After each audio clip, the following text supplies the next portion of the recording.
nos va a tomar estos 3 días siguientes, es decir, hoy, mañana miércoles y el jueves.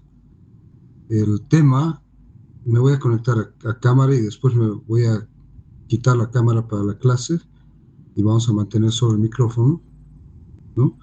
Entonces, como les decía, hoy, mañana y el día jueves vamos a hacer las clases teóricas del tema de farmacología del aparato digestivo, que lo he dividido, como le estaba diciendo hace un rato, en 2 bloques. El primer bloque, que van a ser las clases de hoy y mañana, que la hemos denominado farmacología del aparato digestivo 1, y el día jueves farmacología del aparato digestivo 2. Entonces, básicamente, estos 2 días vamos a hablar de la enfermedad úlceropéptica y algunos otros temas. Y el día jueves ya nos vamos a abocar a otros padecimientos o enfermedades del aparato digestivo. ¿Ya? Entonces, eso quiero que tomen en cuenta.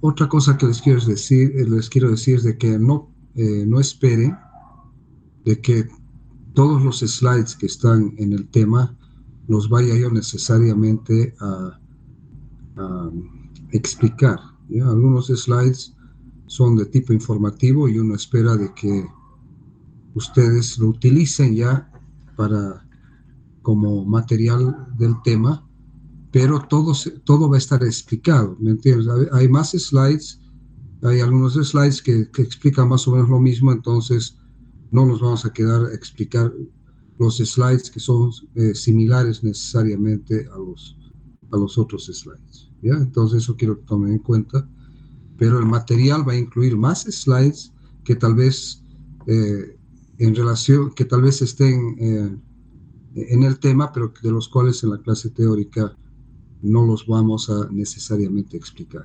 ¿Ya? ¿Está claro eso? Bien, entonces vamos a empezar el tema. Voy a quitarme la cámara.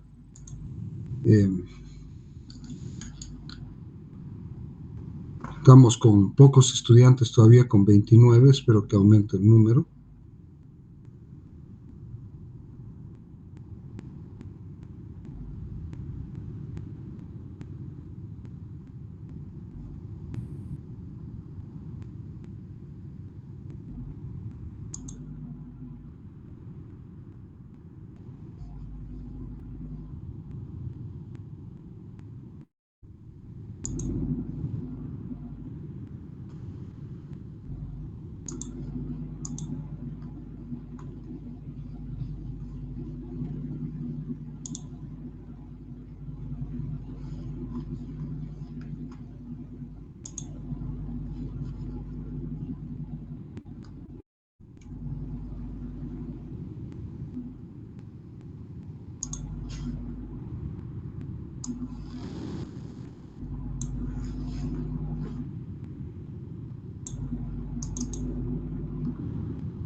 Bien, no sé si ya se está viendo en pantalla la presentación.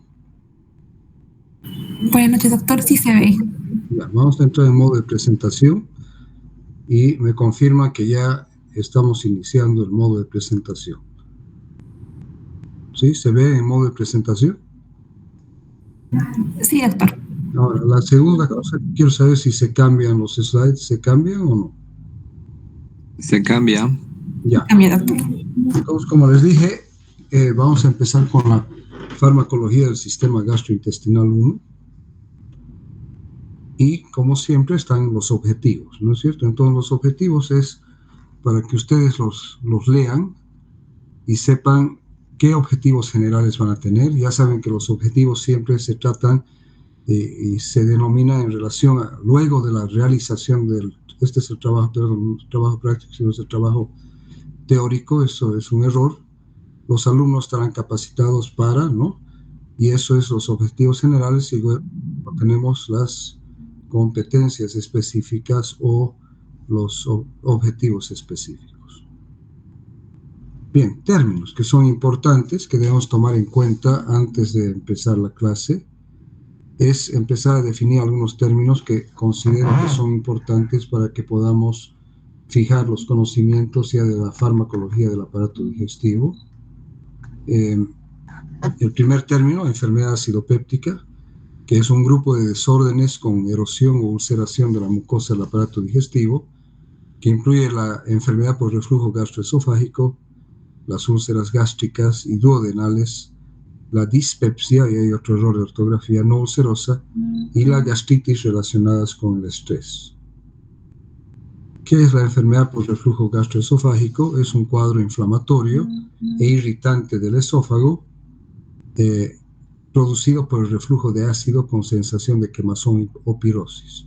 ¿Ya? Esta enfermedad afecta a millones de personas en el mundo, tal vez a cientos de miles de personas en nuestro país, y la principal manifestación clínica de la enfermedad por reflujo gastroesofágico es la pirosis o la quemazón, esa quemazón retroesternal que se produce. La enfermedad inflamatoria intestinal es un desorden inflamatorio con inflamación y ulceración del colon y recto que caracteriza la colitis ulcerativa o del colon y porciones proximales del tracto intestinal, como se da en la enfermedad de Crohn. El síndrome de intestino irritable también es una enfermedad que afecta a millones de personas en el mundo. Es una enfermedad de origen desconocido caracterizada por episodios de incomodidad abdominal y función intestinal anormal. Cursa con distensión abdominal importante, molesta, dolorosa, y que puede cursar con diarrea, o sea, puede ser de predominio con diarrea o de predominio con constipación, o la mixta, que tiene episodios de diarrea y episodios de constipación. Procinético, una droga que incrementa la motilidad intestinal.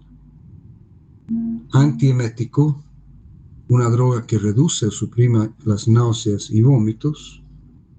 Y la bomba de protones, que es importantísima en la enfermedad acidopéptica, que es una bomba que se encuentra a nivel de las células parietales gástricas, que usa ATP y que da lugar a la secreción del ácido clorhídrico en el estómago, que es muy importante desde el punto de vista terapéutico, como vamos a ir viendo. Bien, este es bastante didáctico, nos permite ver que el estómago tiene funciones motoras por un lado y funciones secretoras por el otro. Las funciones motoras que tiene es primero de almacenaje, el segundo de mezcla, ¿no? con la pepsina y el ácido clorhídrico, con los alimentos para formar el quimo gástrico, es decir, que se da lugar ya a una digestión relacionada con el ácido clorhídrico y también con la pepsina, y luego, una vez que se ha producido esto, da lugar al vaciado, ¿no? Entonces, son las tres funciones motoras: almacén, mezcla y vaciado. Y las secretoras, que son aquellas que se refieren a la secreción de las glándulas gástricas, donde tenemos a las glándulas gástricas oxínticas, que aquellas que dependen de las células parietales, que secretan el ácido clorhídrico y el factor intrínseco, fundamental para la absorción de la vitamina B, y las células principales, que son las que secretan el pepsinógeno, que luego se activa y da lugar a la pepsina, ¿ya? Entonces, las oxínticas, por un lado, dan el ácido clorhídrico y el factor intrínseco, y por otro lado, a través de las células principales, da lugar al pepsinógeno, que se convierte en pepsina. Y las glándulas pilóricas, que son donde se secreta el moco y la gastrina, ¿no? Entonces, si ustedes se fijan, las pilóricas están relacionadas con un elemento fundamental, que es la secreción de moco, ¿no es cierto? Y por otro lado, la gastrina, que es la que estimula la secreción ácida. Bien, ¿cómo se produce? Y aquí vamos a ver algunos slides que son bastante similares, pero los he colocado intencionalmente para ir fijando ciertos aspectos de esto. ¿Cómo se regula la secreción de ácido clorhídrico por el estómago? Por un lado, tenemos aquellos que estimulan la secreción de ácido clorhídrico, que está entre estas la gastrina. Fíjense que todas están con un signo positivo. Por otro lado, la histamina y la acetilcolina, ¿no es cierto? Entonces, gastrina, histamina, acetilcolina, todas con el signo positivo aquí en verde, ¿no es cierto?, que son los que estimulan la secreción de ácido. Todas estas tres actúan a través de segundos mensajeros, ¿no?, y hacen de que el ácido clorhídrico se produzca y se secrete, ¿no? Y luego tenemos, por otro lado, a la somatostatina, que más bien tiene un efecto contrario, es decir, que inhibe la secreción de ácido clorhídrico. Entonces, estos tres elementos, si ustedes se fijan en esta imagen, gastrina, histamina, acetilcolina, actúan a través de segundos mensajeros, ¿no es cierto?, que van a ir a que las células parietales gástricas secreten el ácido clorhídrico y que es liberado, ¿ya?, a través de la bomba hidrógeno-potasio TPasa, como está acá. Este es otro cuadro también similar, ¿no es cierto?, en el cual tenemos nuevamente la gastrina, la histamina, y aquí ya lo que cambia, digamos, es ya la presencia de las prostaglandinas, fundamentalmente la prostaglandina E2 y la prostaciclina I2, que son elementos de citoprotección de la mucosa gástrica, ¿no es cierto?, para importantes en la secreción de moco y de bicarbonato, como estamos viendo aquí abajo, ¿no? Bien, entonces, por este otro lado vemos a la gastrina, ¿no es cierto?, ¿ya?, que aquí la vemos en G, que es el principal estimulante de la histamina, ¿ya? Y la histamina, a su vez, es la que estimula la secreción de ácido gástrico, ¿no es cierto?, en las células parietales, que va a ser liberado, ¿no es cierto?, hacia la luz del estómago por la bomba hidrógeno-potasio TPasa. ¿Ya? Entonces, las prostaglandinas, fundamentales en la defensa de la mucosa gástrica, ¿no es cierto?, tienen también un efecto en relación al AMP cíclico, ¿no?, que hacen de que este intervenga a través de la histamina también en la secreción ácida.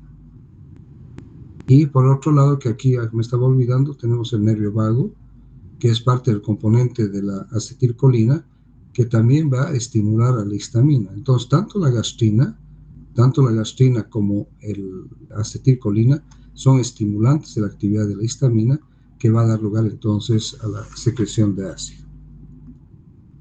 Bien, este es un modelo esquemático del control fisiológico de la secreción ácida por las células parietales gástricas.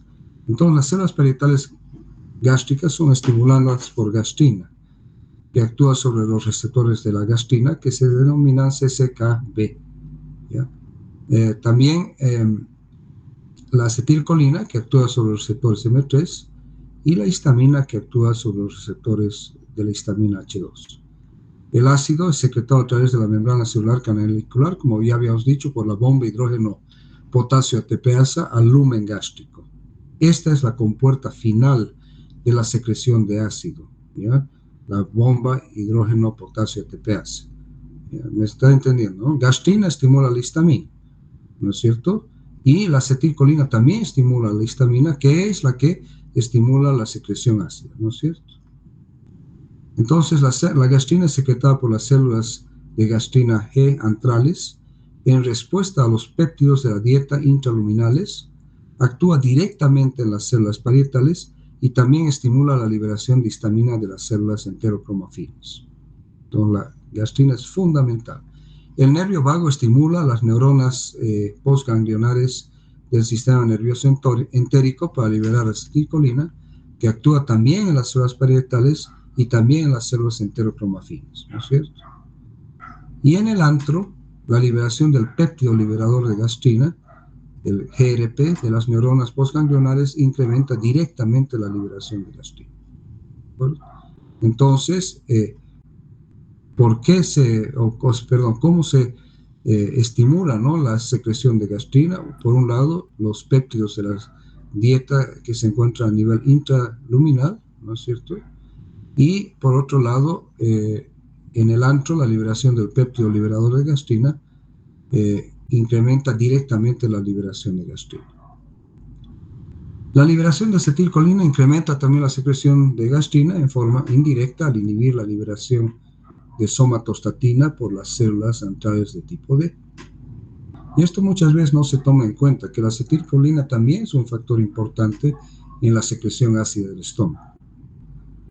Cuando existe un incremento en las concentraciones intraluminales de hidrógeno, de hidrogeniones, hace que las células centrales de tipo D liberen somatostatina y por tanto se inhibe la liberación de gastrina de las células G. O sea, este es un mecanismo de retroalimentación negativa, ¿no es cierto? Aumenta la cantidad de ácido clorhídrico en el estómago, inmediatamente se estimulan las células centrales tipo D para que liberen somatostatina, que hemos dicho que va a inhibir la liberación de gastrina. El sitio crítico de la histamina en la secreción gástrica de ácido se demuestra notablemente por la eficacia de los antagonistas del receptor H2 para disminuir la secreción gástrica de ácido, ¿no? Entonces, dentro de los inhibidores de la secreción ácida en el estómago, juegan un papel importante los receptores de histamina de tipo 2, ¿no? Donde van a ir a actuar los antagonistas de estos receptores inhibiendo la secreción ácida. Y ya habíamos dicho que la gastrina que elaboran las células centrales es el inductor más potente de la secreción de ácido. Entonces la gastrina es fundamental, ¿no es cierto?, en la secreción de ácido. Múltiples vías estimulan la liberación de gastrina, incluyen la activación por el sistema nervioso central, la distensión local y el tipo y los componentes químicos del contenido gástrico que provienen de los alimentos. ¿Ya? Entonces la gastrina estimula también la secreción de ácido de manera indirecta porque induce a la liberación de histamina por las células enterocromafines y también tiene como una acción menor un efecto directo en las células parietales. Entonces, ¿a través de qué la gastrina estimula la secreción de ácido? Por un lado, a través de la estimulación de la producción de histamina, que a su vez va a estimular a las células parietales para que secreten ácido, y por otro lado, una acción pero menor que la anterior, su efecto directo sobre las células parietales, induciendo a la liberación de ácido clorhídrico.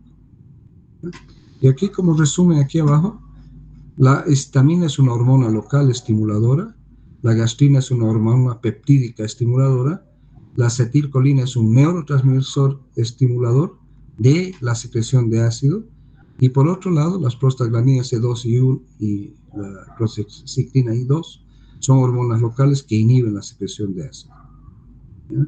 Y la somatostatina es una hormona peptídica inhibidora. Más tarde en el tema vamos a ver que hay análogos de las prostaglandinas C2, por ejemplo el misoprostol, ¿ya?, que inhiben toda la secreción del ácido y estimula la secreción de mojo y bicarbonato. ¿Ya? Aquí está otra vez otro cuadrito didáctico. Aquí lo diferente, aquí vemos, ¿no es cierto?, que si ustedes ven nuevamente lo que habíamos visto, ¿no?, la acción de la histamina, de la gastrina y de la acetilcolina, ¿no es cierto?, que estimulan la secreción ácida. Por otro lado, tenemos la somatostatina, que se produce en la mucosa gastrointestinal, que inhibe la secreción de ácido, pero también existen otros inhibidores de la secreción ácida, como es el péptido inhibidor gástrico, conocido como GIP, que se produce a nivel del duodeno y del yeyuno. Y la secretina, que se produce en el duodeno. Entonces, ¿quiénes estimulan la secreción de ácido? Acetilcolina, por estímulo vagal, histamina y gastrina. ¿Y quién inhibe? La secretina en el duodeno, el péptido inhibidor gástrico en el duodeno y yeyuno, y la somatostatina, que ya la hemos visto a nivel de la mucosa gástrica. La cantidad de ácido clorhídrico que se secreta al día es de 1,5 litros, 1500 ml de ácido clorhídrico. Imagínense, es una cantidad bastante grande, ¿no? Y por ende, la protección de la mucosa gástrica expuesta a esta cantidad de ácido clorhídrico es fundamental para mantener la salud gástrica, ¿no es cierto? En realidad existe un equilibrio, ¿no?, entre los factores agresivos, como es el ácido clorhídrico, y los factores de protección, que son principalmente el moco y el bicarbonato, pero también la circulación sanguínea de la mucosa gástrica y además de la circulación sanguínea, los factores de crecimiento celular que también están activos protegiendo la mucosa gástrica y las prostaglandinas citoprotectoras. Bien, elementos a ser tomados en cuenta. El ácido gástrico y la pepsina normalmente no producen daño o síntomas de enfermedad acidopéptica. Estamos viendo eso, ¿no es cierto? Todos producimos, ¿no es cierto?, tanto ácido clorhídrico como pepsina, pero no desarrollamos ni gastritis aguda, ni gastritis crónica, ni enfermedad acidopéptica, ¿no es cierto? ¿Ya? Porque están en equilibrio, ¿no es cierto? Entonces, el estómago está protegido por la defensa de la mucosa relacionados con la producción a nivel local de prostaglandinas y óxido nítrico, que promueve la circulación sanguínea. El flujo sanguíneo, el moco y el bicarbonato son parte importante de la protección de la mucosa gástrica y duodenal. Y la prevención y tratamiento de trastornos relacionados con el ácido se logran disminuyendo la acidez y mejorando la defensa de la mucosa. ¿Cómo se disminuye la acidez? Inhibiendo la secreción ácida, ¿no es cierto? ¿Ya? Para que vuelva ese equilibrio, ¿no es cierto? Es decir, que los factores de defensa de la mucosa gástrica estén por encima de los factores agresores como es el ácido clorhídrico. Entonces, de ahí la importancia que tienen aquellos fármacos que inhiben la secreción ácida, donde están los antihistamínicos H2 y los inhibidores de la bomba de protones a nivel del estómago y del duodeno. Otro factor que hay que tomar en cuenta es la presencia de la bacteria Helicobacter pylori, que es un bacilo gram negativo en la capa de moco. Y en el 90-95% de las úlceras duodenales está presente el Helicobacter pylori. Es altísimo, ¿no? Y en las úlceras duodenales, perdón. Y el 60 al 80% de los casos de úlceras gástricas tienen la presencia del Helicobacter pylori. De ahí que si ustedes, yo normalmente hago el ejercicio, que si tú sumas 80%, digamos lo máximo, un 95% nos da una suma de, si les pregunto a ustedes, no sé si me van a decir, ¿cuánto es 80 más 95, jóvenes? ¿Ciento cuánto? ¿75? Nadie responde, ¿no? ¿Sí? Y si dividimos eso entre 2, vamos a ver que alrededor del 90% de los casos de úlceras duodenales y gástricas tendrían la presencia de Helicobacter pylori. ¿Por qué es importante esto? Porque hoy en día, ya lo que yo siempre manejo, en la mayoría de los casos, ¿ya?, las úlceras gástricas y duodenales cursan con la presencia de Helicobacter pylori, ¿no es cierto? Y solamente un porcentaje menor, ya digamos el 20% o el 15% de las úlceras gástricas y un 5 o un 10% de las úlceras duodenales no tienen la presencia de Helicobacter pylori. De ahí que esto hace necesaria la erradicación del Helicobacter pylori con antimicrobianos para poder eliminar la causa fundamental de las úlceras gástricas y o duodenales. La infección por el Helicobacter pylori entonces es la causa más común de la úlcera péptica. Y también recordar que más de la mitad de la población mundial está infectada con Helicobacter pylori y este porcentaje, ¿ya?, sube a 80 o 90% en países, no los llamaremos tanto pobres, pero en países, comparativamente con los países ricos somos pobres, pero en países en vías de desarrollo. Eso por falta de seguimiento de medidas higiénico-dietéticas, ¿no es cierto?, hace de que el porcentaje de infección por Helicobacter pylori en países como el nuestro pueda llegar hasta el 90%. Por otro lado, la falla en las barreras de contención de ácido del estómago al esófago lleva a lo que habíamos dicho al comienzo, a la enfermedad por reflujo gastroesofágico. Y a diferencia, ¿no es cierto?, de la úlcera péptica duodenal y o gástrica, que conlleva una fase erradicadora del del Helicobacter pylori en la enfermedad por reflujo gastroesofágico es fundamental su tratamiento mediante la disminución del ácido, de la acidez gástrica. Por otro lado, se puede intentar mejorando el tono del esfínter esofágico y estimulando la motilidad esofágica para que la menor cantidad de contenido gástrico refluya hacia, contenido gástrico ácido refluya hacia el tercio distal de la mucosa esofágica, que biológicamente no está diseñada para soportar el ácido gástrico, ¿no es cierto? Bien, entonces esto recuerden, ¿ya? Úlcera péptica, donde está la gástrica y el duodenal, la mayor parte tiene la presencia de Helicobacter pylori, por lo tanto, en su tratamiento requiere de dos fases, una fase erradicadora de Helicobacter pylori y una fase de cicatrización o de curación de las lesiones de la mucosa gástrica o duodenal. En cambio, en la enfermedad por reflujo gastroesofágico, el enfoque terapéutico va directamente a disminuir la secreción ácida del estómago y tal vez mejorar los elementos de protección, ¿no es cierto?, de la mucosa esofágica en su tercio inferior. Bien.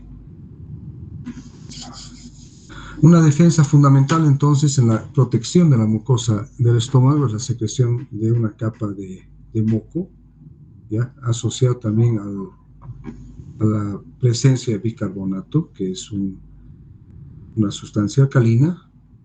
El moco gástrico es soluble cuando se secreta, performa rápidamente un gel insoluble que recubre toda la superficie mucosa del estómago, retarda la difusión de iones y previene el daño de la mucosa mediante macromoléculas como la pepsina. ¿Ya? Y las prostaglandinas E2 y la prostaciclina I2 son aquellas que estimulan directamente la producción de moco y por lo tanto protegen la mucosa gástrica y a su vez inhiben también directamente la secreción gástrica de ácido por las células parietales, ¿no? Entonces las prostaglandinas son fundamentales en la protección de la mucosa gástrica. Y la somatostatina, que ya habíamos hablado, producidas por las células D antrales de la mucosa gástrica, inhibe la secreción gástrica de ácido. La acidificación del pH luminal gástrico a 3 estimula la liberación de somatostatina, que a su vez suprime la producción de gastrina en un asa de retroalimentación negativa, como ya habíamos dicho. Baja el pH, ¿no es cierto?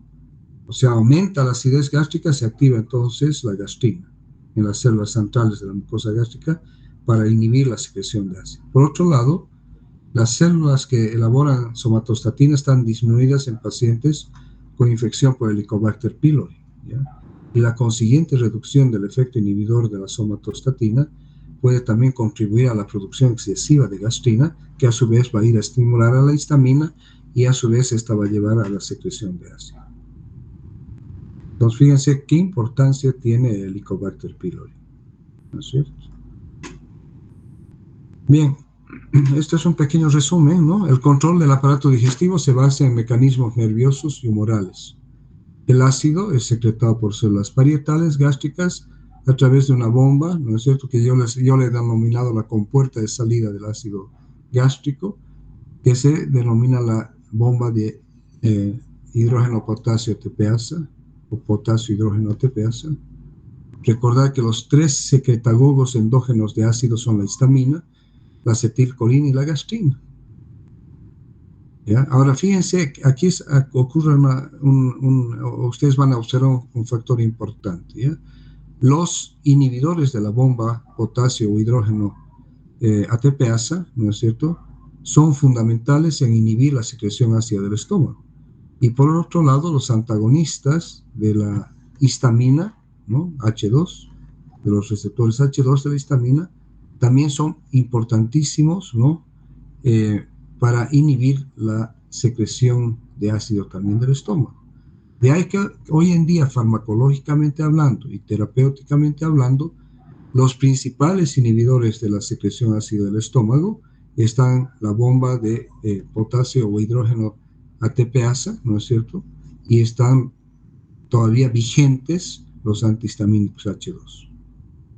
Sin embargo, no existen, digamos, fármacos que se puedan utilizar clínicamente en el tratamiento de la enfermedad acidopéptica que dependan de la acetilcolina, ¿ya? Existen una sustancia como la pirenzepina, con Z, pirenzepina, y la telenzepina, que tienen importancia más que del punto de vista clínico como desde el punto de vista académico.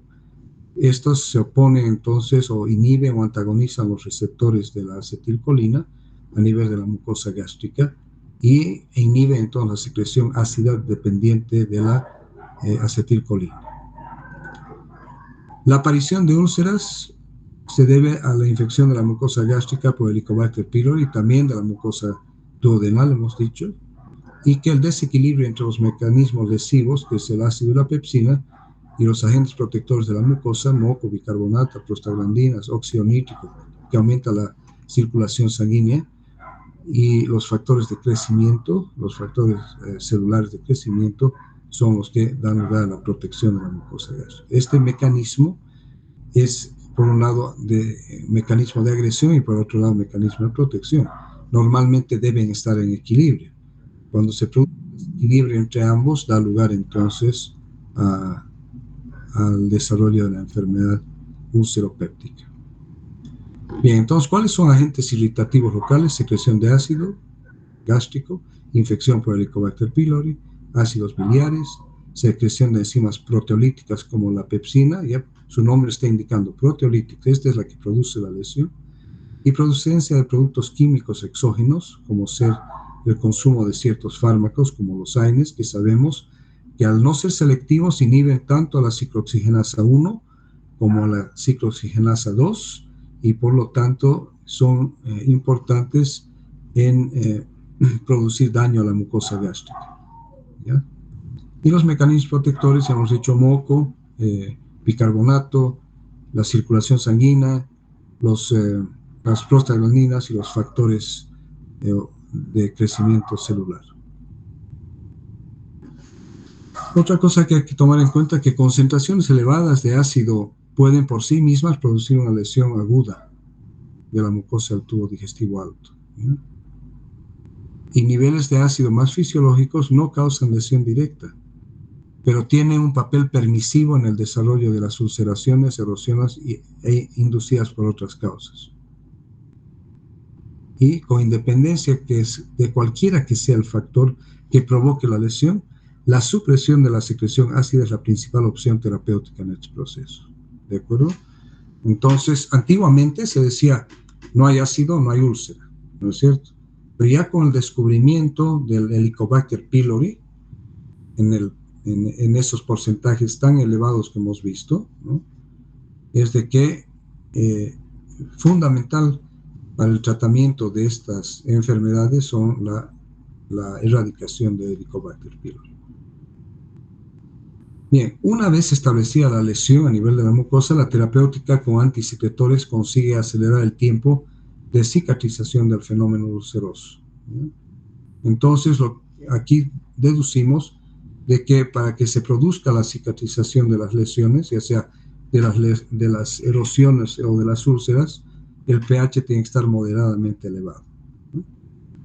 Esto hace de que se potencian las acciones de los tratamientos antibióticos también empleados en las terapias erradicadoras de Helicobacter pylori. De ahí que, como vamos a ver posteriormente, la asociación de un inhibidor de la secreción ácida, ya sea un inhibidor de la bomba potasio o hidrógeno TPasa, asociado a 2 o más antibióticos, son fundamentales en la erradicación del Helicobacter pylori, ¿ya?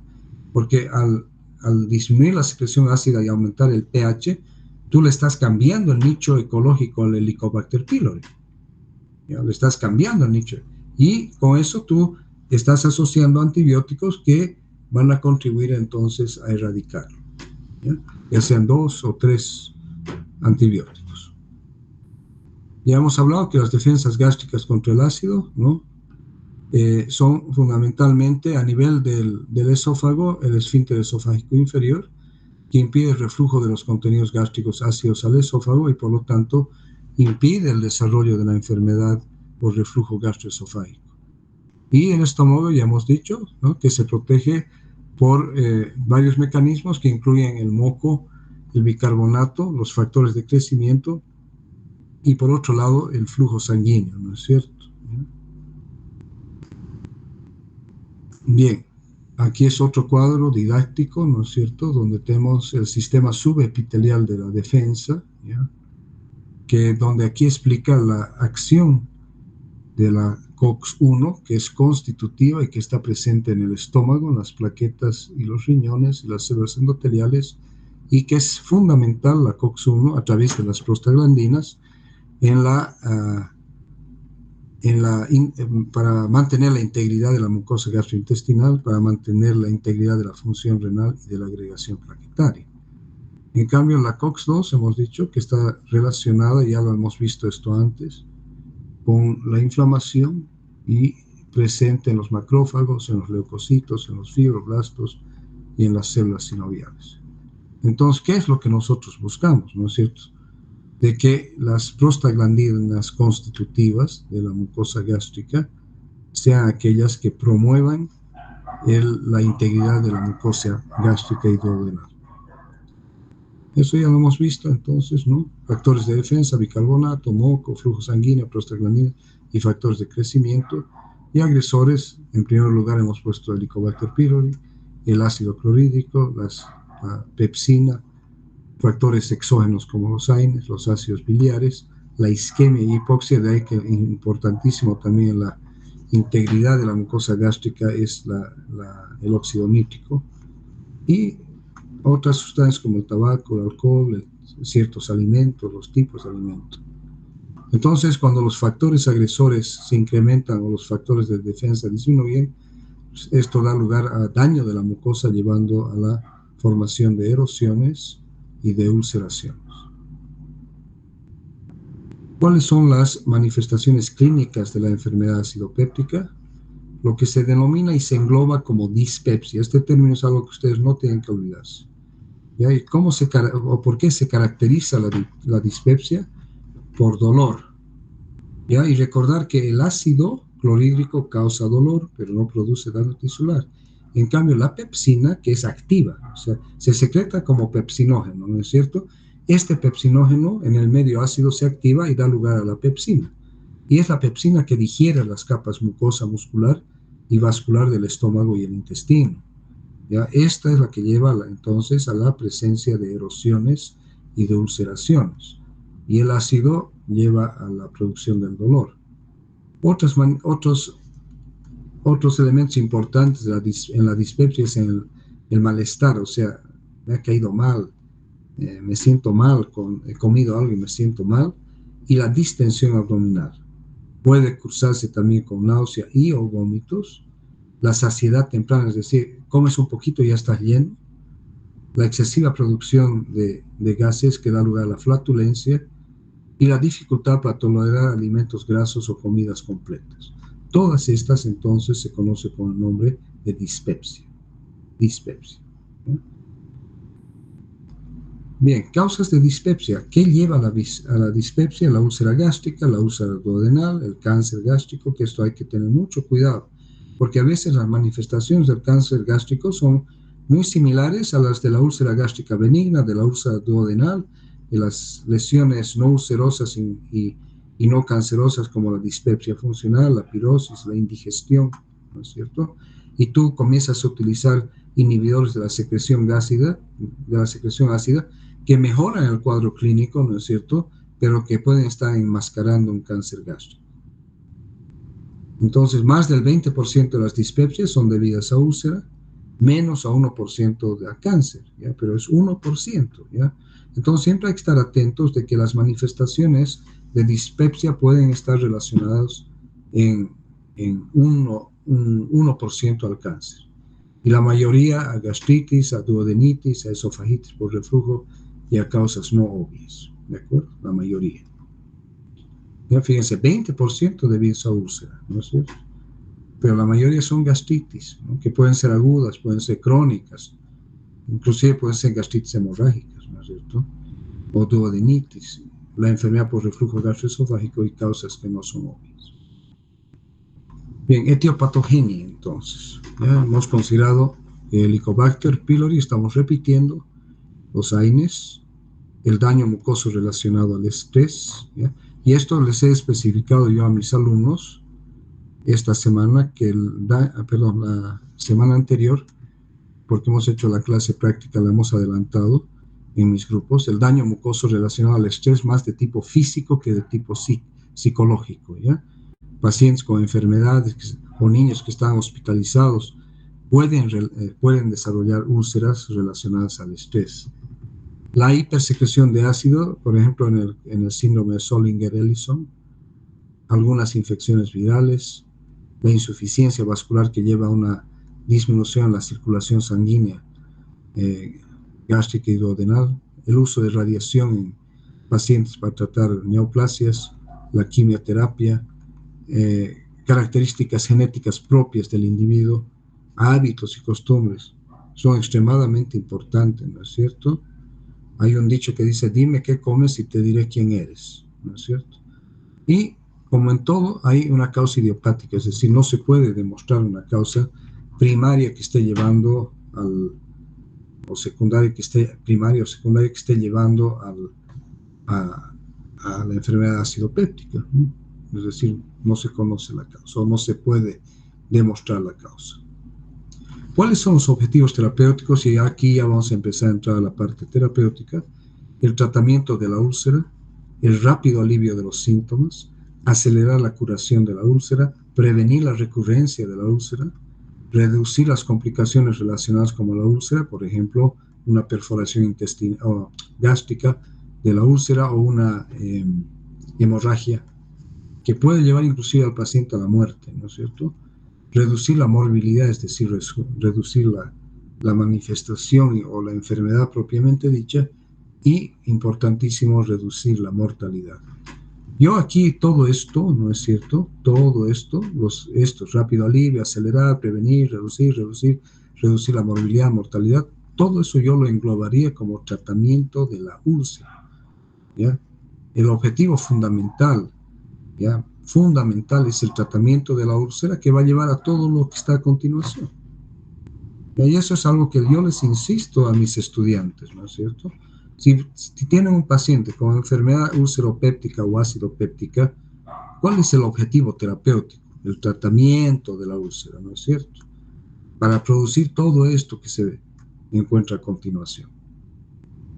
Entonces, los objetivos del tratamiento son la remisión de los síntomas y la curación de las erosiones y las úlceras en el tubo digestivo. Eso es lo que yo estaba diciendo, el tratamiento, ¿no es cierto? Y obviamente que hay estrategias o tratamientos no farmacológicos y estrategias o tratamiento farmacológico.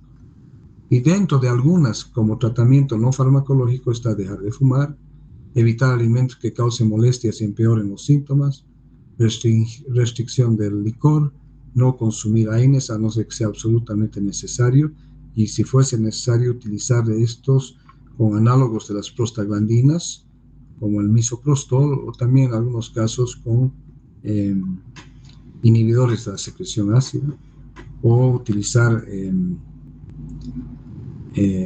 o utilizar protectores de la mucosa gástrica, no tomar productos lácteos porque producen un fenómeno de rebote, ¿no es cierto? Baja la acidez en el estómago y ¿qué se va a estimular? Inmediatamente se estimula la gastrina para restaurar el pH bajo normal del estómago y fraccionar la dieta y crear horarios de comida, ¿ya? Bien, aquí el tratamiento farmacológico. Entonces, fundamental, ustedes fíjense aquí. Por un lado, agentes antisecretores, por otro lado, antiácidos y por el otro, protectores de la mucosa. ¿Cuál es el objetivo de los agentes antisecretores? Inhibir la secreción ácida por parte de la célula parietal. Tanto que hemos dicho que puede inhibirse a los receptores de la histamina o inhibir o bloquear a la bomba de potasio, hidrógeno o hidrógeno potasio ATPase. Entonces aquí están los dos, inhibidores de la bomba de protones y los antihistamínicos H2. ¿no? Se puede neutralizar el ácido una vez secretados a la luz gástrica. Esto es importante. Estos inhiben la secreción, los agentes antisecretores, la secreción de ácido, ¿no es cierto? Pero los antiácidos lo que hacen es neutralizar el ácido una vez que este ya ha sido secretado a la luz gástrica. Entonces, el enfoque es completamente diferente. Aquí los antiácidos actúan como un antídoto químico, ¿no es cierto? Una sustancia básica o alcalina neutraliza una sustancia ácida. Y aquí tenemos distintos tipos de antiácidos, como los compuestos de magnesio, hidróxido de magnesio, óxido de magnesio y el trisilicato de magnesio. Los compuestos de aluminio, el hidróxido y carbonato de aluminio.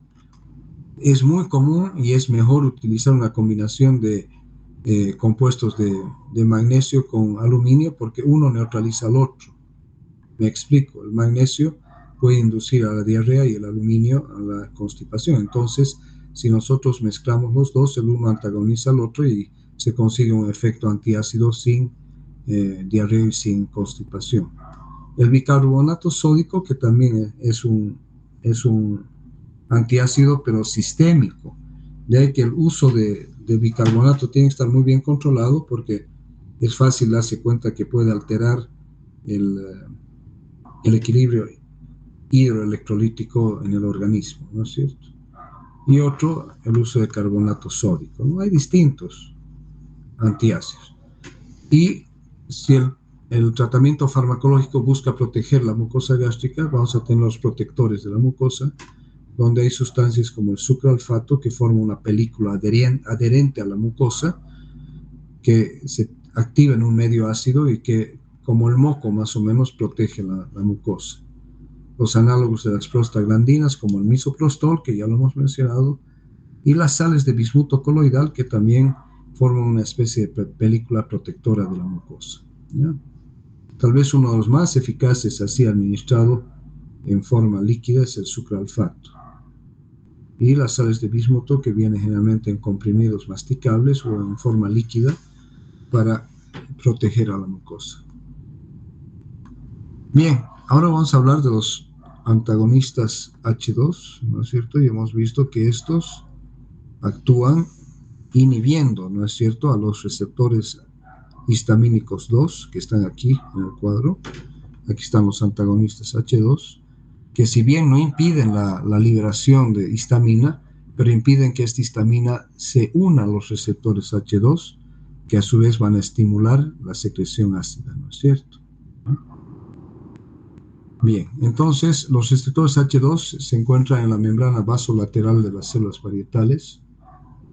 No son bloqueados por los antihistamínicos convencionales H1, son receptores H2, por lo tanto solamente van a ser bloqueados por los antihistamínicos H2. Y los receptores H2 también se pueden encontrar en el músculo liso bronquial y vascular y en los linfocitos T. Bien, estos fueron los primeros, los antagonistas de los receptores H2 fueron los primeros medicamentos eficaces para el tratamiento de la enfermedad acidopéptica y su antecedente comprobado de seguridad y eficacia de más de 30 años de uso ha permitido disponer de ellos sin prescripción médica. ¿Está claro? O sea, el advenimiento de los antagonistas de los receptores H2 marcó un giro de 360 grados en el tratamiento de la enfermedad acidopéptica. Hasta ese entonces se trataba la enfermedad acidopéptica mediante la administración de alcalinos, como ser la leche, ¿no es cierto?, o antiácidos como los que hemos visto, ¿de acuerdo?, incluyendo el bicarbonato, incluyendo los compuestos de magnesio y aluminio, o el magnesio y el aluminio. Hasta ese entonces, ¿cómo se hacía el tratamiento de la enfermedad acidopéptica? Antagonizando químicamente el ácido con sustancias alcalinas. Entonces, la llegada de los inhibidores, de los antagonistas de los receptores H2, cambia radicalmente el tratamiento, el enfoque terapéutico, porque va directamente a inhibir la secreción ácida, con una eficacia que puede llegar entre un 70 al 80% de la secreción ácida. ¿Ya? Entonces, cambia. Y el primer fármaco de este grupo de antagonistas H2 fue la cimetidina. ¿ya? Que aún se comercializa en otros países, como ser Estados Unidos, sin prescripción médica. ¿Ya? Que vamos a ver ahora por qué no se debería usar mucho.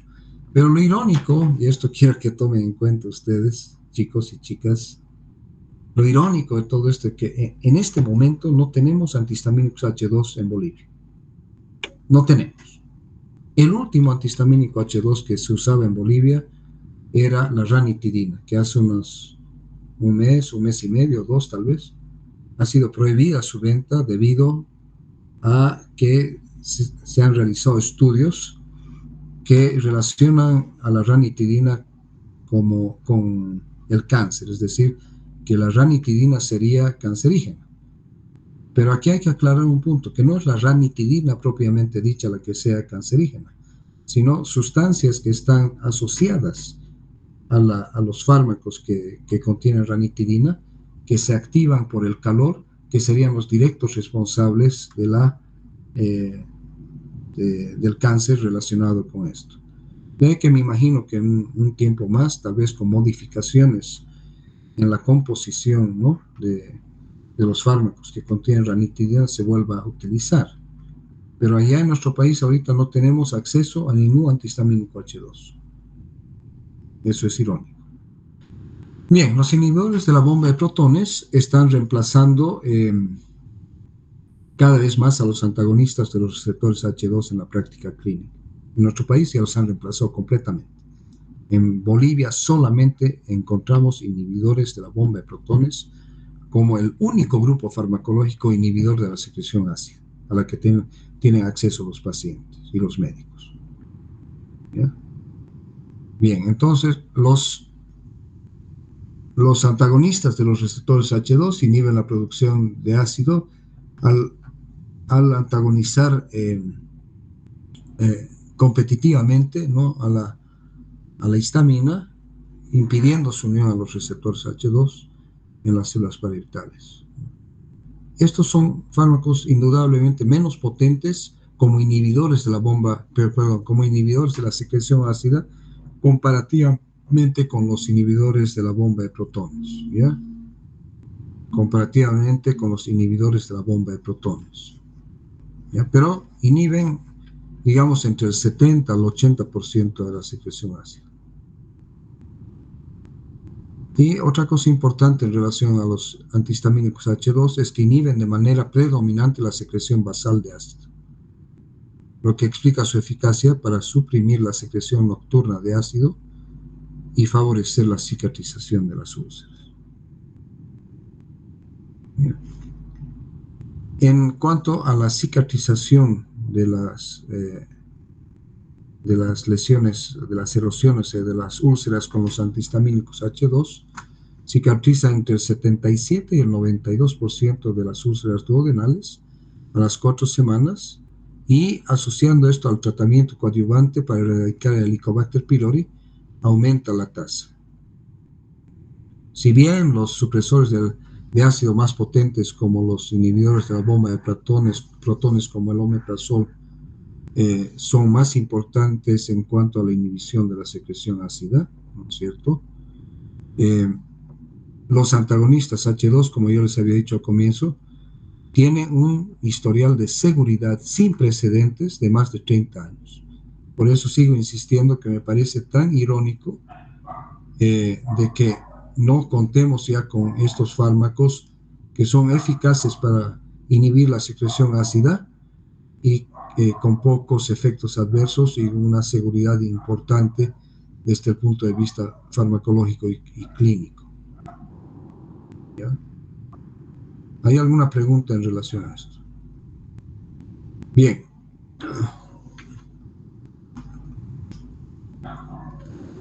¿Cómo es la farmacocinética de estos fármacos? Los antagonistas de los receptores H2 se absorben con rapidez por vía oral, con valores séricos máximos rápidamente, como es en un tiempo rápido fíjense, de 1 a 3 horas. De 1 a 3 horas. Que es rápido.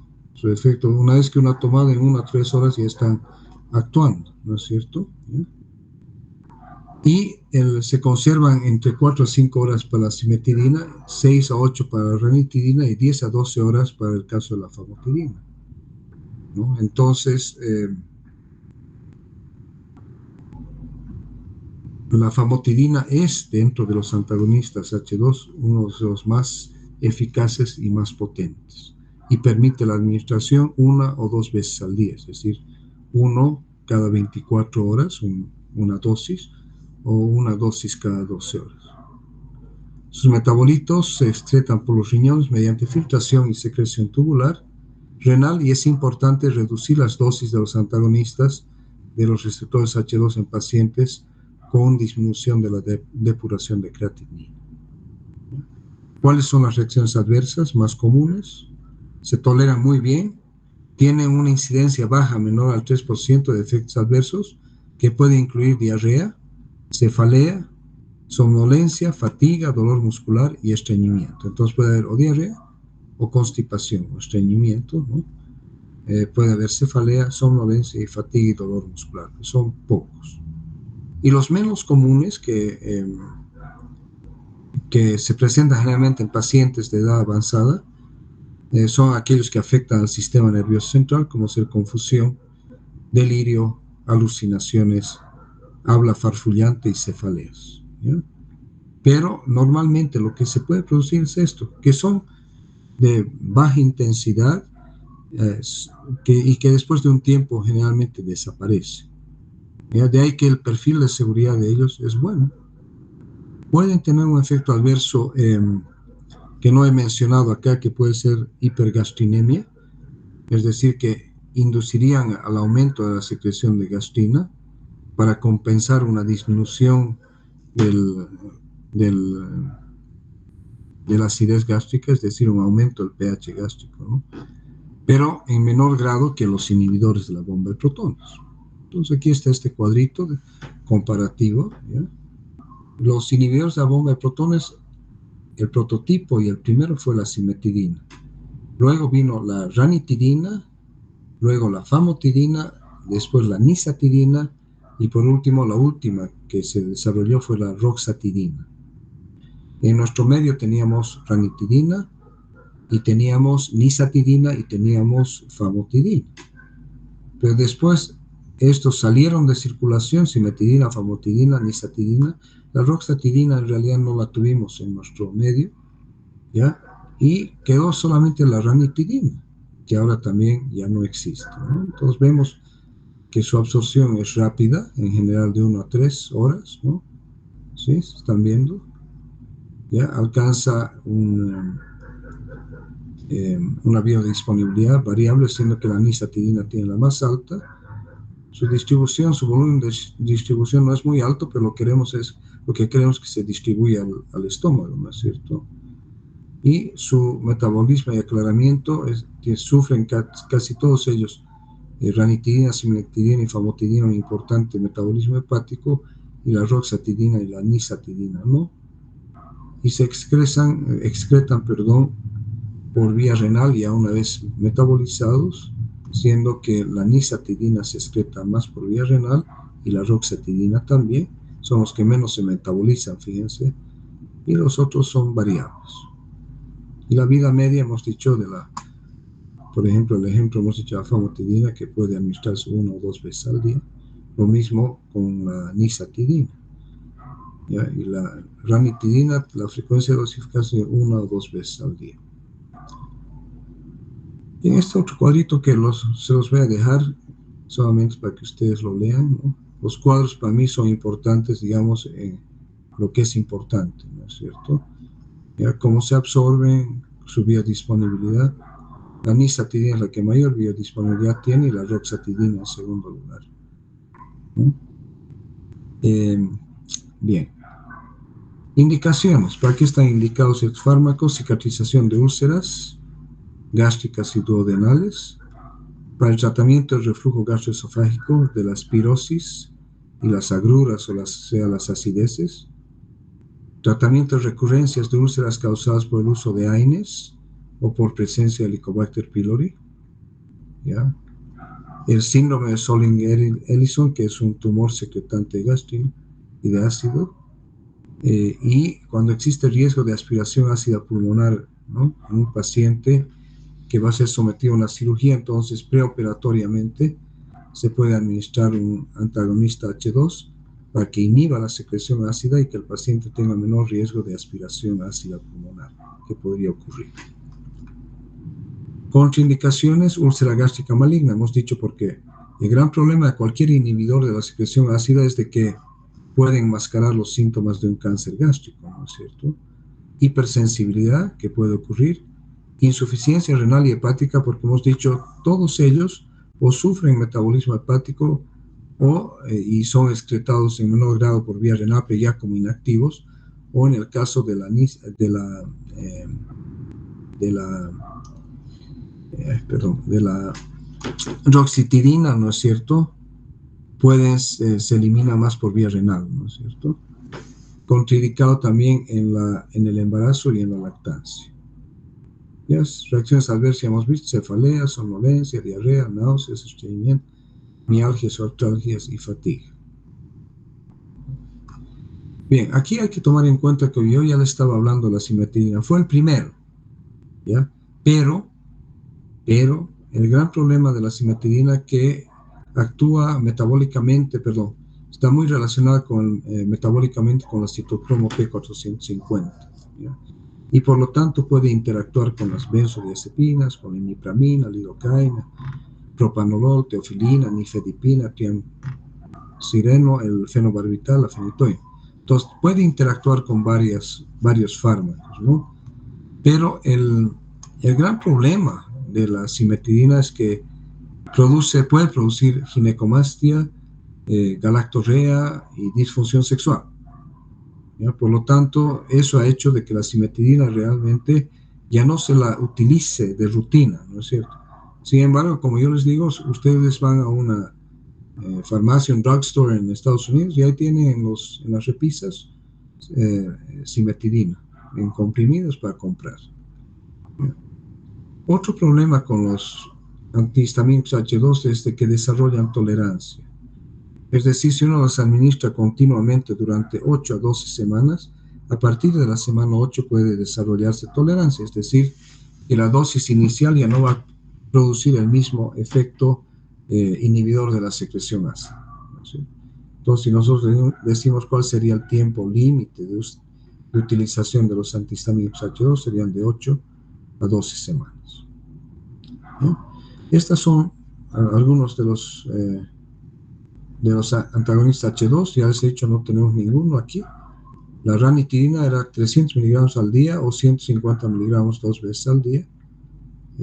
Se podía administrar por vía oral y por vía endovenosa.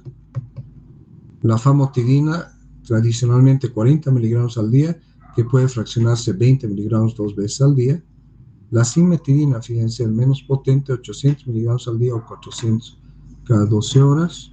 La nisatidina, similar a la ranitidina, 300 miligramos al día o 150 cada 12. La roxatidina, 150 al día, 75 cada 12. Y la ebrotidina, que es otro que no había mencionado, similar a la cimetidina, 800 miligramos al día o 400 2 veces al día. Y estas se deben administrar de 6 a 8 semanas para el tratamiento, ¿no? ¿Ya? 6 a 8 semanas. Esto es más largo que en el caso de los inhibidores de la bomba de protones. Notas, para ya ir terminando esta parte, son fármacos que inhiben la producción de ácido por competencia irreversible, son menos potentes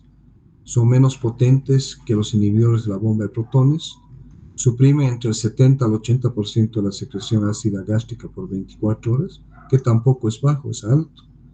Reducen la secreción ácida fisiológica producida por alimentos, por distensión gástrica, por eso los hace útiles, ¿no? Y suprimen la secreción ácida basal. Por eso que es mejor administrarlos en la noche, ¿no? 8 o 9 de la noche, cuando la secreción de histamina es más elevada.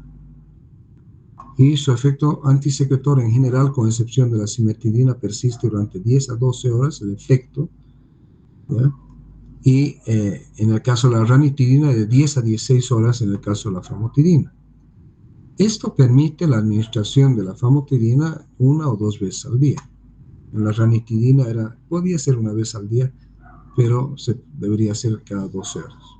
Todos ellos son eficaces para prevenir la úlcera duodenal asociada a AINES, pero no son eficaces para prevenir la gástrica asociada a AINES, a excepción de la famotidina dosis dobles. Entonces, si nosotros queremos tratar a un paciente con un AINE, porque tiene una enfermedad articular, ¿no es cierto?, tendríamos que administrarle también un inhibidor de la secreción ácida como un antihistamínico H2, pero a dosis más altas, ¿no? A dosis más altas.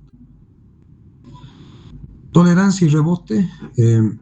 La tolerancia a los efectos supresores de ácido de los antagonistas de los receptores H2 explicaría la disminución del efecto terapéutico con la administración continua de estos medicamentos más allá de las 8 a 12 semanas, como hemos dicho.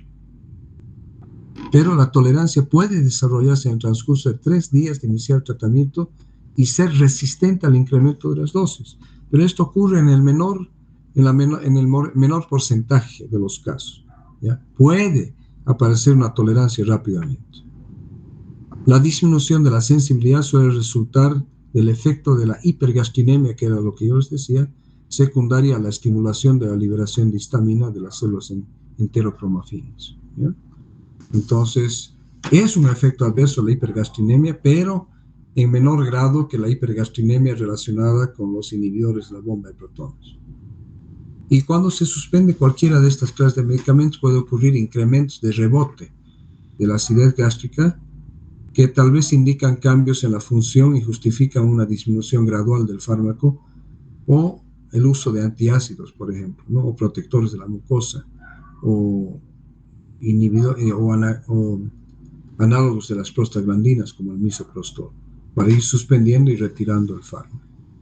Otra nota que me olvidé poner aquí, que es importante, que estos también se pueden utilizar de acuerdo a necesidad. Es decir, un paciente ha comido algo y empieza a sentir pirosis o alguna cosa, ¿no es cierto?, resultante de esto, y puede utilizarse estos fármacos por necesidad, al igual que los inhibidores de la bomba de protones. Bien, entonces sería en relación a los inhibidores de la secreción ácida antagonistas de H2. Y vamos a continuar ya para concluir la clase de hoy con los antisecretores inhibidores de la bomba hidrógeno potasio ATPasa o potasio hidrógeno ATPasa. Estos son conocidos en su conjunto como inhibidores de la bomba de protones, eso es, que es la sigla o el denominativo por el cual son más conocidos, ¿ya? Está formado por fármacos que poseen un núcleo estructural común, el 2-piridil-metil-sulfinil benzimidazol, que tienen diferentes grupos constituyentes en su composición. Y algunos de los más conocidos, tal vez el prototipo de estos, viene a ser el omeprazol hoy en día, un derivado del omeprazol que es el esomeprazol, el lansoprazol, el pantoprazol, el rabeprazol, entre otros. Todos estos tienen el mismo mecanismo de acción. Todos ellos tienen el mismo. En lo que varía es en sus características farmacocinéticas, no en sus características farmacodinámicas propiamente dicho.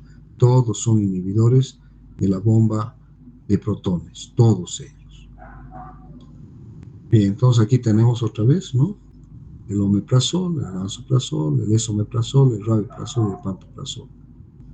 Inhiben a la bomba de hidrogeniones, hidrógeno potasio ATPasa o potasio hidrógeno ATPasa, disminuyen la producción de ácido en casi el 98%, entre el 90 al 98%, la secreción de ácido, ¿no es cierto? Entonces casi llega al 100%. Todos son profármacos que se activan en medio ácido, y lo que es importante es de que producen una unión irreversible con la bomba de protones, pero van a actuar fundamentalmente a nivel de las bombas de protones que están activas.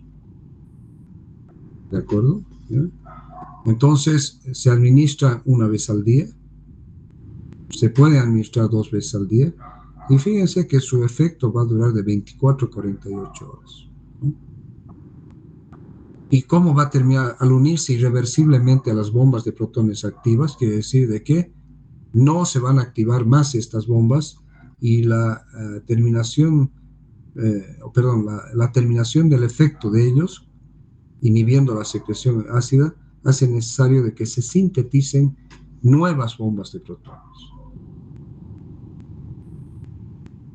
Bien, entonces inhiben de forma dosis dependiente la secreción ácida gástrica basal y la inducida por cualquier clase de estímulo, incluyendo la comida. Es por eso que son tan importantes como inhibidores de la secreción ácida. ¿No es cierto? Ya hemos dicho que la bomba de protones es la compuerta final que da salida al ácido gástrico, ¿no es cierto? Disminuyen el volumen de secreción de pepsinógeno y debido al incremento de pH que inducen, inhiben no solamente la secreción de pepsinógeno, sino que inhiben la conversión de pepsinógeno a pepsina, que ya habíamos dicho anteriormente, que requiere de un medio ácido. Poseen la capacidad de inhibir el crecimiento del Helicobacter pylori. Perdón, voy a tomar un poquito de agua. In vitro y en administración in vivo, solo consigue erradicar cuando se administra, ojo, y aquí hay que tener cuidado, cuando se administra como monoterapia, solo daría a una erradicación del 10 al 15% de los casos. De ahí que los inhibidores de la bomba de protones, ¿no es cierto?, es de que debe ser siempre asociada a antibióticos. ¿Estamos de acuerdo? Ya. Entonces, la combinación de un inhibidor de la bomba de protones con antibióticos como la claritromicina o la amoxicilina sumado a la amoxicilina o a otros antibióticos, incrementan la erradicación del Helicobacter pylori.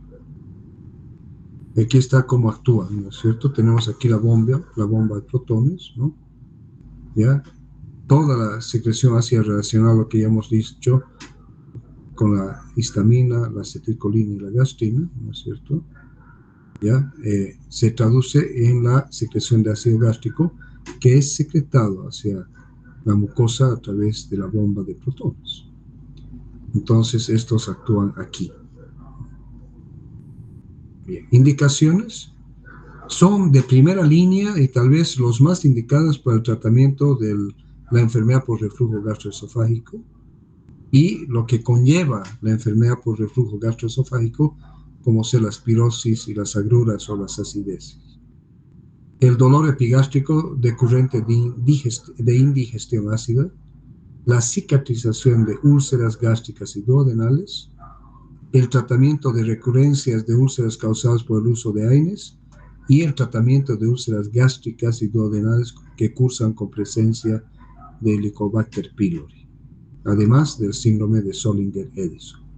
Y aquí voy a hacer hincapié para que no se les olvide. Es el tratamiento de elección de primera línea para el tratamiento de la enfermedad por reflujo gastroesofágico. Esto no quiere decir ni desmerece la acción terapéutica de los antihistamínicos H2 en la enfermedad por reflujo gastroesofágico. Solamente estamos diciendo que son más eficaces. Y al ser más eficaces no condicen el que no podamos usar antihistamínicos H2. ¿Ya? Bien, este cuadrito, ¿no? Vemos el esomeprazol, omeprazol, lansoprazol, pantoprazol y el rabeprazol, ¿no? Si ustedes se fijan, su absorción es rápida, ¿no es cierto? Tienen una biodisponibilidad adecuada, alrededor, digamos, del 65%, 70%, en el caso del lansoprazol más alto. De ahí que muchos médicos se basan en esto y dicen, comparativamente hablando de los otros inhibidores de la bomba de protones, el lansoprazol tiene una biodisponibilidad mayor. Todos se distribuyen, fíjense, muy bien, ¿ya? Se metabolizan por la citocromo P450, tanto el esomeprazol como el omeprazol, y por la CYP3A4, la CYP2 C1 o C19, la CYP3A5, los otros. ¿Ya? La vida media es relativamente corto, de eliminación es corta, ¿no? Y su clearance también es bajo, ¿no? O sea, en relación al porcentaje requerido. Contraindicados en hipersensibilidad a estos, ¿ya? Interacciones incrementan los efectos de la warfarina, por lo tanto no se debe usar inhibidores de la bomba de protones con un anticoagulante comarínico como la warfarina, el diazepam, que es una benzodiazepina, y la ciclosporina. Disminuye la depuración de la CYP2C19, el disulfiram y la fenitoína, ¿ya? La depuración de disulfiram y fenitoína, y de imipramina y teofilina. Reacciones adversas: flatulencia, rash, eritema, mialgias o artralgias, que es similar, si ustedes se fijan, a las mialgias o artralgias de los H2, alopecia, es decir, caída del cabello, dolor abdominal paradójico, puede cursar con estreñimiento y diarrea y náuseas. Pero lo que es importante y que no está mencionado acá es de que pueden producir daño renal. El uso continuo por tiempo prolongado puede llevar a cierto grado de insuficiencia renal, ¿no? Y también inducen a la hipergastrinemia, ¿no es cierto? Presentación, ¿no? El omeprazol viene en comprimidos de 20 y de 40 miligramos. El esomeprazol de 20 y 40 son similares, ¿no es cierto? La característica del omeprazol que se puede administrar por vía endovenosa, además de la vía oral. El lansoprazol, tabletas de 15 y 30 miligramos, y en forma líquida como jarabes de 15 y 30, también por 5 ml. El pantoprazol, similar, fíjense, 20, 40, es omeprazol y pantoprazol también, pero también, al igual que el omeprazol, se puede administrar por vía endovenosa. Y el rabeprazol de 10 a 20 miligramos. Bien, ¿cuáles son las dosis en miligramos por día? Para agruras e indigestión, es decir, papirosis e indigestión, el esomeprazol por día, 20 miligramos, el omeprazol 10 o 20 miligramos, el lansoprazol 15, pantoprazol 20 y el rabeprazol 20. Son más o menos similares. Yo incrementaría, a diferencia de lo que está en este cuadro, el omeprazol a 20 y el lansoprazol, por decirles, a 30. Tratamiento de úlceras gástricas y duodenales: el esomeprazol 40 por día, omeprazol 40 por día, lansoprazol 30, que puede ir inclusive a 60 por día, el pantoprazol 40 y el rabeprazol 20. Profilaxis de las recaídas de úlceras: el esomeprazol, ya similar a la agrura y la indigestión, 20 miligramos, omeprazol 20, el lansoprazol 30, el pantoprazol 20 y el rabeprazol también 20. Profilaxis, entonces, son, fíjense, similares, ¿no es cierto? Tratamiento de gastritis por uso de AINES: aquí mencionan solamente al lansoprazol, una dosis bajita de 15, pero tranquilamente puedes usar esomeprazol, 20 miligramos, omeprazol también 20 miligramos. Ahora fíjense, en el tratamiento del síndrome de Soling-Ellison, que es un tumor secretor, ¿no?, de ácido a través de la gastrina, el esomeprazol es a sus dosis máximas de 40, el omeprazol puede llegar hasta 80, el lansoprazol, fíjense, de 60 a 120, el pantoprazol hasta 60 también, y el rabeprazol hasta 40. Y en la erradicación del Helicobacter pylori, generalmente el esomeprazol son 20 miligramos cada 12 horas, o sea, 40 miligramos al día. El omeprazol tradicionalmente es 20 cada 12 horas, el lansoprazol 30, el pantoprazol 40 y el rabeprazol 20. ¿Ya? Bien, precauciones. Los inhibidores de la bomba de protones deben usarse con cautela en pacientes con enfermedad hepática, en el embarazo, en la lactancia y en la enfermedad renal. Hemos dicho que los antihistamínicos H2 no deberían utilizarse en el embarazo y en la lactancia. Pueden enmascarar los síntomas de cáncer gástrico, al igual que los antihistamínicos H2, porque están inhibiendo la secreción ácida, ¿ya? Se requiere de cuidado particular con aquellos que presentan signos de alarma, tales como dolor gástrico importante o hemorragia digestiva. Primero, antes de iniciar un tratamiento, debe descartarse malignidad gástrica a través de una endoscopía una endoscopía digestiva alta y la toma de una biopsia. Al inhibir la secreción de ácido, entonces va a afectar el factor intrínseco, ¿no es cierto?, necesario para la absorción de la vitamina B12. Y deben ser administrados de preferencia en ayunas para mejorar su absorción, su biodisponibilidad y su efecto sobre un número mayor de bombas activas, ¿no? Porque hemos dicho que ellos actúan fundamentalmente sobre las bombas activas. Bien, notas. A las 4 semanas de tratamiento con inhibidor de bomba de protones van a cicatrizar, fíjense, del 92 al 96%, lo que habíamos visto que con los antihistamínicos H2 podían llegar hasta las 8 semanas, ¿no? Esto reduce a la mitad del tiempo de tratamiento. ¿Ya? El 92 al 96% de las úlceras duodenales y del 80 al 85% de las úlceras gástricas, o sea, disminuye el tiempo.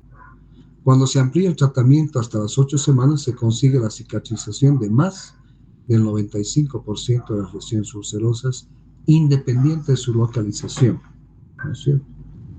Entonces, si nosotros hacemos una fase de erradicación de Helicobacter pylori, seguida de una fase de cicatrización o de curación de las úlceras, sería mejor mantenerlas durante 8 semanas para asegurarnos de que las úlceras cicatrizan completamente.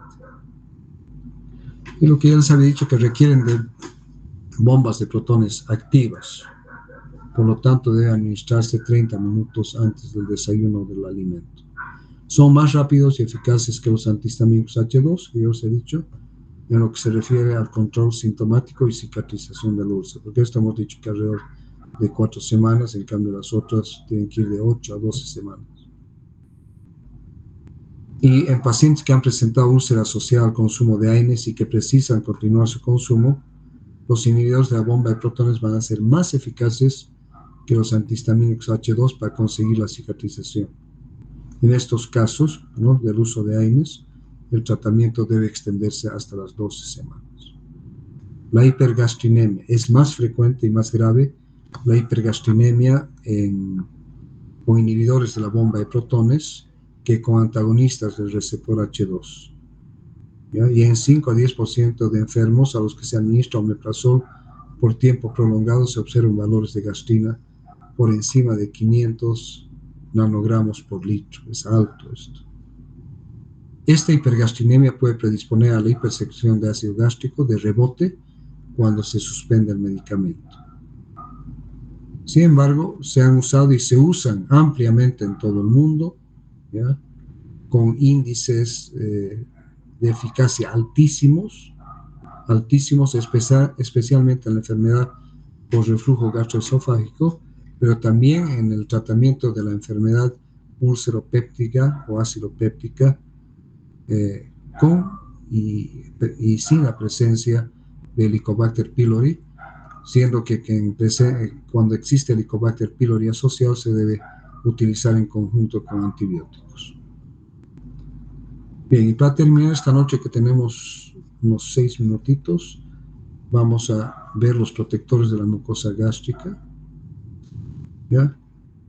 Aquí este cuadrito ya lo habíamos visto, hemos dicho que es fundamental la COX-1 constitutiva, ¿no?, en la protección de la mucosa gastrointestinal. Mantiene la integridad de la mucosa gastrointestinal, mantiene la integridad de la función renal y promueve la agregación plaquetaria, ¿no es cierto? Pero el uso de ciertas sustancias como los AINES, que actúan inhibiendo a la COX-2, ¿no es cierto?, no es absolutamente selectivo. Entonces inhiben tanto a la COX-1 como la COX-2, por lo tanto afectan la integridad de la mucosa gastrointestinal, la función renal, ¿no es cierto?, al actuar sobre el proceso inflamatorio también al mismo tiempo. Bien, ¿cuáles son los agentes citoprotectores? ¿Ya? Son aquellos que promueven la protección de la mucosa gástrica, ¿no es cierto?, a través ya sea del moco o del bicarbonato, ¿no? O mejorando el flujo sanguíneo, ¿ya? Entonces, estos fármacos son útiles, sin embargo, se muestran inferiores a los inhibidores de la secreción ácida, tanto en términos de eficacia como en el control de la sintomatología dolorosa que acompaña estos procesos, relegados al tratamiento de casos aislados en los que la utilización de antisecretores no está aconsejada o como complemento del uso de antisecretores de ácidos, ¿no es cierto? Entonces, estos van a proteger a la mucosa. Bien. Ahí tenemos a los agonistas prostaglandínicos. Los agonistas prostaglandínicos, donde hemos dicho que está el misoprostol. El misoprostol es un análogo de las prostaglandinas, que hemos dicho la E2 y la I2, ¿no es cierto? Por lo tanto, promueven la secreción de moco y de bicarbonato. A la vez, disminuyen la secreción ácida, que es otro efecto importante, ¿ya? Inhiben la secreción ácida. Entonces, juntando el estímulo, porque al ser análogos de las prostaglandinas, tomando en cuenta el estímulo de la secreción de moco y de bicarbonato asociado a la disminución de la secreción ácida, se constituyen fármacos muy eficaces, ¿no?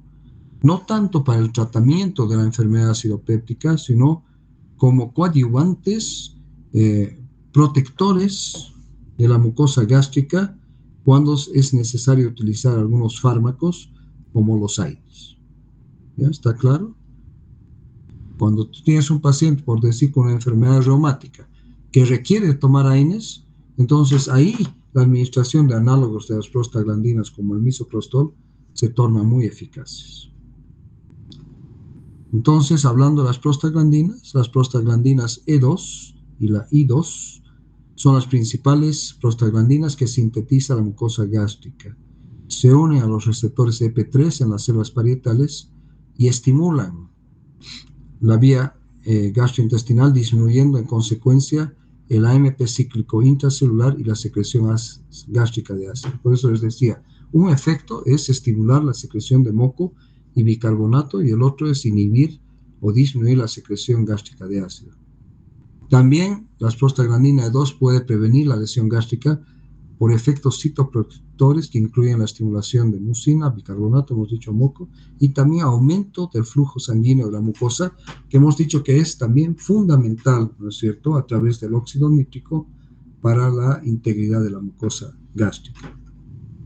Ya hemos dicho hace un ratito que los AINES disminuyen la formación de prostaglandinas cuando no son selectivos, es decir, actúan tanto sobre la ciclooxigenasa 1 como la 2, ¿no?, al inhibir la ciclooxigenasa constitutiva, ¿ya? Y por lo tanto el uso de los análogos de las prostaglandinas antagoniza este efecto y protegen a la mucosa gástrica cuando el paciente está obligado a utilizar AINES, como hemos dicho, en ciertos problemas reumáticos o de artritis reumatoide. Bien, el grado de inhibición de la secreción de ácido por misoprostol está relacionado de manera directa con la dosis. Y las dosis orales son de 100 a 200 picogramos, que inhiben de manera importante la secreción basal de ácido hasta un 95% de supresión, o la secreción de ácido estimulada por el alimento hasta en un 85%. Entonces, fíjense de que tienen un potente efecto inhibidor de la secreción gástrica de ácido, ¿ya? Sin embargo, y aquí aclaro, su efecto es más de protección, profiláctico cuando se utiliza junto con la administración de AINES. Y la dosis que suele recomendarse para la profilaxis de úlceras es de 200 picogramos 4 veces al día. ¿Está claro? Bien. ¿Cuáles son los análogos entonces de las prostaglandinas? Los derivados de la prostaglandina E1 está el misoprostol, que es el prototipo, y hay otros que son el rioprostil, el trimoprostil y el arbaprostil, pero el más conocido, el más utilizado sigue siendo el misoprostol. Y derivados de la prostaglandina, perdón, este es de la prostaglandina 1, ¿no? Este es de la 2, el emprostil. El que más se usa, al menos en nuestro medio, es el misoprostol. Entonces, actúan estimulando la secreción de moco y bicarbonato, mejorando el flujo sanguíneo e inhibiendo la secreción de ácido. Se absorben rápidamente y sufren metabolismo de primer paso, que si bien afecta su biodisponibilidad, no afecta su efecto terapéutico. ¿Ya? Entonces, en este cuadro, que es bien didáctico, es un análogo sintético de la prostaglandina E1, se absorbe bien tras su administración por vía oral, sufre rápidamente metabolismo hepático que da lugar al misoprostol ácido, que ejerce un importante efecto citoprotector a través de la formación de moco y de bicarbonato, ¿no? Es excretado principalmente por vía renal.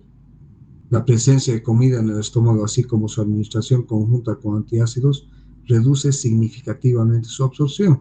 De ahí que el misoprostol debería ser administrado antes de los alimentos o 2 horas después. Presenta una semivida de eliminación de 20 a 40 minutos, se une a proteínas plasmáticas en el 80%. ¿Ya? Bien, estas acciones, ¿no?, que sufre, ¿no?, se observa a los 30 minutos de su administración y puede durar hasta 3 horas. Se administra, hemos dicho, de 100 a 200 picogramos, reduce la secreción ácida basal, presenta eficacia farmacológica en la prevención de úlceras, de ahí que el misoprostol está principalmente, y eso les he mencionado desde el comienzo, como profiláctico en el caso de uso de AINES que puedan dar lugar a la formación de úlceras, ¿ya? No se utiliza el misoprostol fundamentalmente en el tratamiento habitual de las úlceras gástricas ni duodenales, es más profiláctico, ¿ya? Y aquí tenemos otro cuadrito, ¿no?, que representa la acción de la prostaglandina E2 y la prostaciclina I1, ¿no? La E2 actúa a nivel de las células parietales, ¿no? Disminuye la adenilciclasa, disminuye el AMP cíclico, por lo tanto disminuye la secreción de ácido y disminuye la secreción, la activación del pepsinógeno pepsin.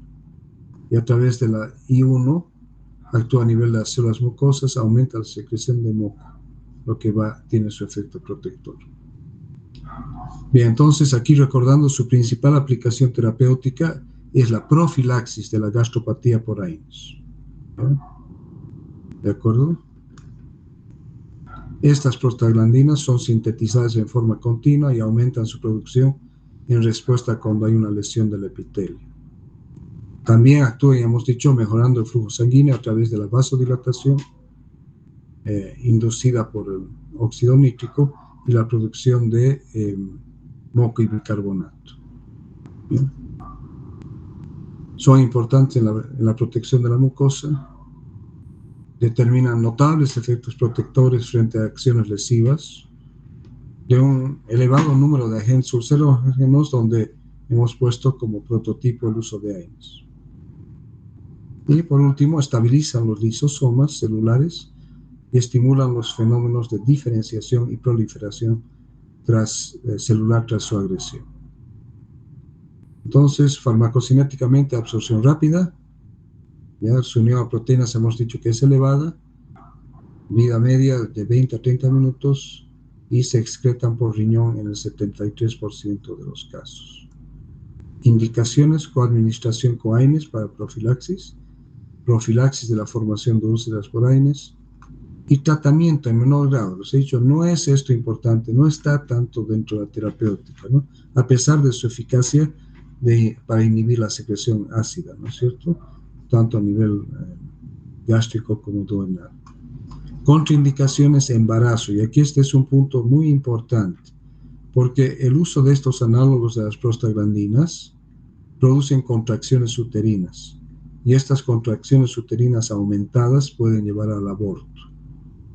Y lo irónico de esto es que estos fármacos fueron desarrollados para utilizarse en el tratamiento profiláctico de pacientes que necesitan utilizar AINES. Pero este efecto adverso de contracciones uterinas, ¿no es cierto?, que pueden provocar aborto ha dado lugar a que se los utilice para provocar abortos. ¿Ya? De cierta manera, se los mal utiliza para provocar abortos. Entonces, ustedes saben que en nuestro país el aborto está prohibido por ley. Entonces, ¿qué hacen? ¿No? Muy fácil y elemental. Y en esto coloco a profesionales, ¿no es cierto? Administran misoprostol, tanto por vía oral como por vía vaginal, provoca contracciones e induce un aborto. El paciente llega al hospital con un aborto en curso y el profesional lo único que hace es completar el aborto mediante un legrado. Con eso se ha roto la ley, o se ha bypassado la ley.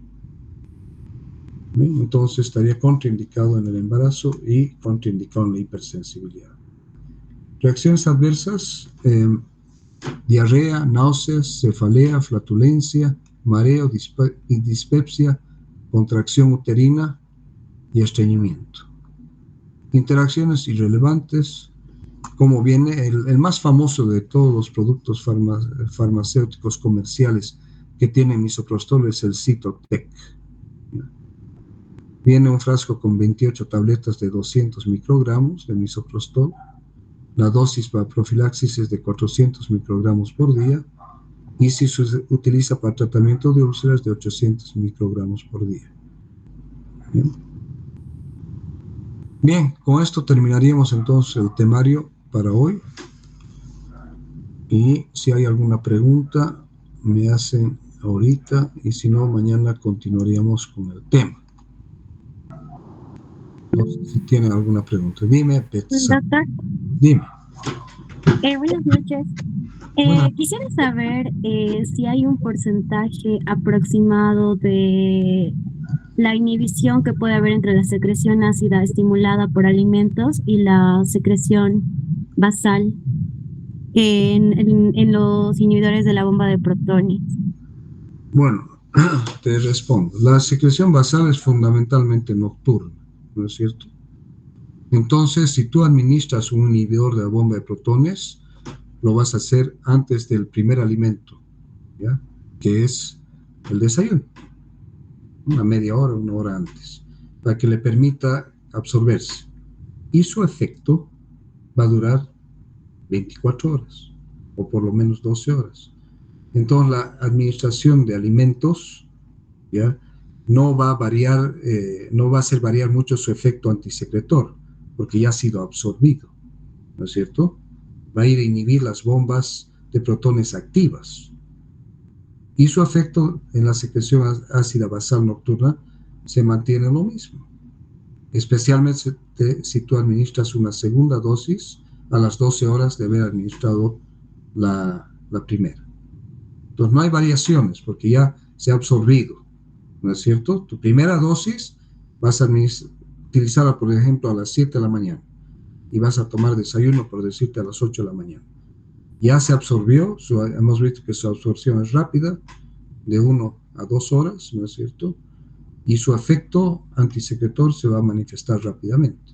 De ahí que la administración o la ingestión de alimentos durante ese periodo no va a hacer variar su efecto. Y nocturnamente inhibe, ya hemos dicho, su efecto inhibitorio de la secreción ácida puede llegar entre el 90 al 98%. No sé si te he respondido con eso tu pregunta. Sí, doctor. Por otra parte, doctor, ¿habrá tal vez un guía o un artículo que nos mencione el tratamiento específico para úlceras gástricas causadas por Helicobacter pylori? Eso vamos a ver el día de mañana, Betsabe. ¿Ya? Mañana, mañana vamos a ver todos los esquemas de tratamiento, ¿no? Si tú te fijas, el siguiente slide justamente dice enfermedad gastroduodenal por Helicobacter pylori. Entonces mañana vamos a ver todo lo que quieras saber sobre esto, ¿ya? ¿Está bien? Está bien, doctor, gracias. ¿Alguna otra pregunta, chicos, chicas? Bien, entonces... Sí, doctor, yo tenía una pregunta, algo que siempre me ha dado curiosidades.